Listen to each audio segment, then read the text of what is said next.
হেলাইলা বাঙ্গির ফোলারে ওরে হেলাইলা জীবনটারে তুই তেনা তেনা বানাই ফেললি।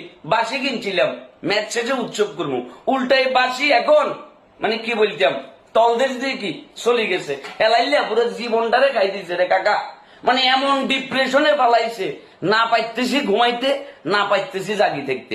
বেটার টিম জিতছে, এই ব্যাপারে কোনো ডিবেট নাই ভাইয়া। কিন্তু হেলাল তুই কামটা করলি কি ভাইয়া?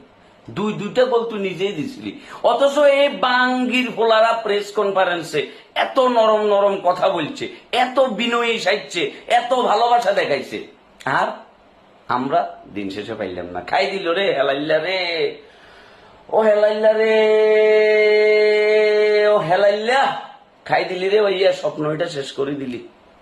2030 সালে তো আমি বুড়ো হয়ে যাবো রে হেলাল। হেলাল তখন তো তোকে ট্রোল করবার মতো শক্তি আমার শরীরে থাকতো না। যাই হোক মনা মাফ করে দিও, কমেন্ট সেকশনে গালি গালাজ দি মাফ করে দিও, কি করবে।